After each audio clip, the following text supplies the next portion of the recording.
Week 4 didn't disappoint. Last week I talked about how Week 4 was one of the greatest slates of college football we've had in recent memory. There were a number of upsets, close finishes, and exciting games. After a thrilling weekend, here are my 10 winners and losers from Week 4 of the college football season. We'll kick things off with one of the more exciting games of the weekend, and that was Florida State and Clemson. Florida State, who came in ranked number 4, pulled off the 7-point victory in overtime on the road. Now, it looked like Clemson was actually going to pull off the victory, but Florida State had a couple of things go their way, especially in the second half. They returned a fumble for a touchdown to tie the game, and Clemson missed a field goal with 2 minutes left that really gave Florida State hope. Jordan Travis had himself quite the day as he threw for 300 yards with 2 passing touchdowns while rushing in a touchdown as well.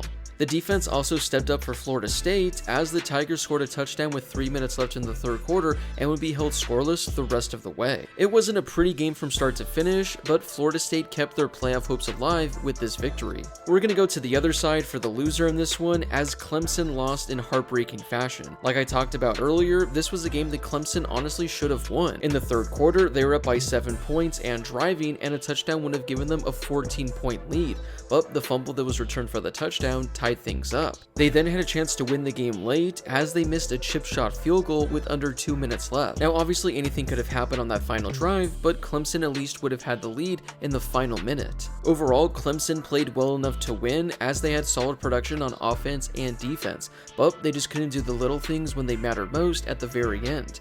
Now, just like that, Clemson is 2-2 and their playoff chances are completely shot. By losing to Florida State, their chances to play in the ACC title game are not looking great as well. One of the more hyped games of the entire weekend was an absolute beatdown as Oregon took down Colorado 42-6. Oregon impressed as they showed they're one of the best teams in all of college football.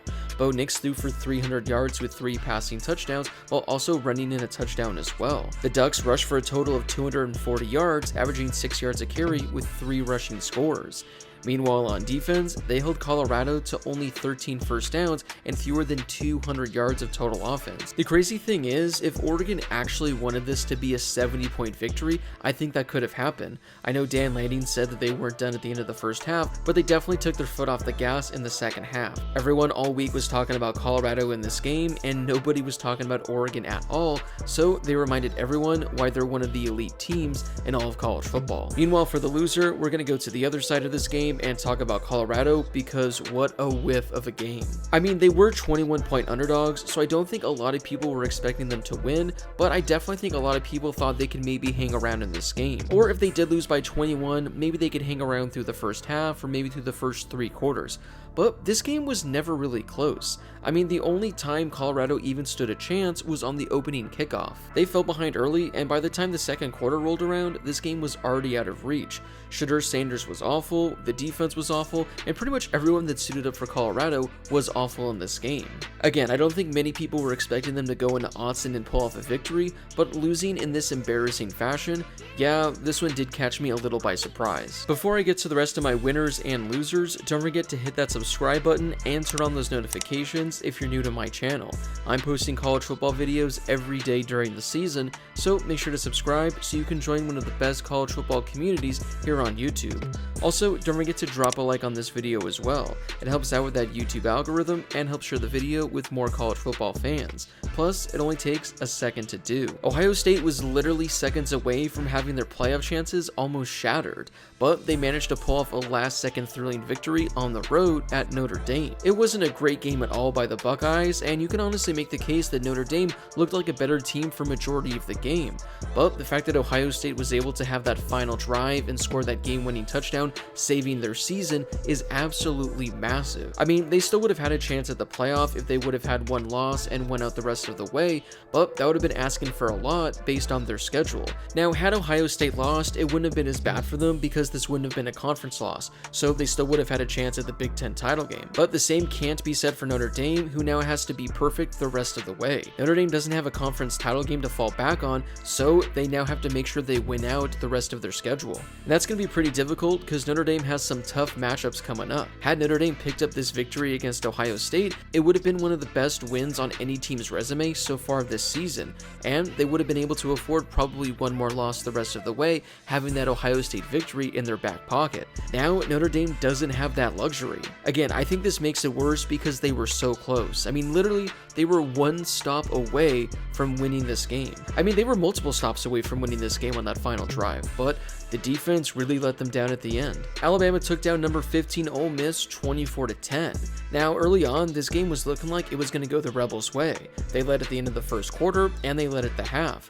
But Alabama outscored Ole Miss 18-3 in the second half. For Alabama, I think this is a massive win for them. I thought Ole Miss was probably going to win this game the way things were looking in the first half, and that would have completely derailed Alabama's season. Had they lost this weekend, their playoff chances would have been completely shot, and their chances at reaching the SEC title game would have really taken a hit as well. But Alabama still has one loss, and they're undefeated in SEC play, so their chances at the playoff are still alive, and their chances at reaching the SEC title game are still alive as well. This has to be one of the worst offensive performances I've ever seen from a Power 5 team, let alone a ranked team.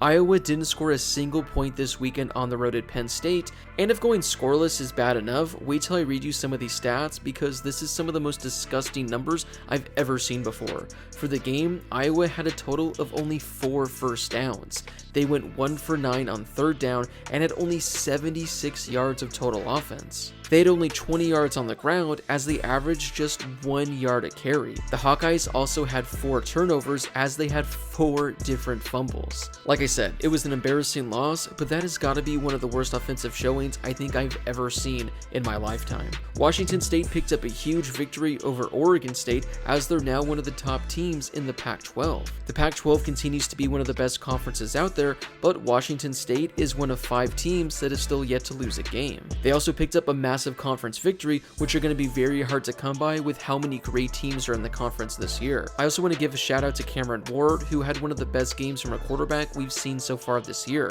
He completed 28 of 34 passes for 400 yards and threw 4 passing touchdowns. Washington State just might be legit, folks. Wrapping things up with my final loser is going to be USC. Now, I know they ended up winning by 14 points on the road, so you can't really say they are that much of a loser, but as someone that watched this game, and as someone that's an Arizona State fan that's expecting this team to win maybe 2, maybe 3 games this season, I don't know how the hell they were in this game in the fourth quarter. I mean, USC was a 35-point favorite in this game, and it was a 1-score game in the fourth quarter. I mean, seriously, with 8 minutes left, USC led by only 7 points, and there was a strong chance that Arizona State was somehow going to pull off one of the biggest upsets, not just of the season, in recent college football memory. I mean, think about that. A 35-point favorite, and you're struggling against a really bad Arizona State team. Caleb Williams ended up doing enough, as he had 300 passing yards with 3 passing touchdowns and 2 rushing scores, and like I said, USC ultimately got the 14-point victory,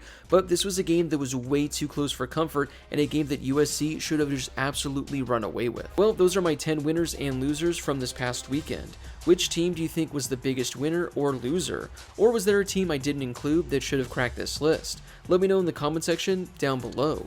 Before you leave, don't forget to hit that subscribe button and turn on those notifications if you're new to my channel. I'm posting college football videos every day, so make sure to subscribe so you never miss a video.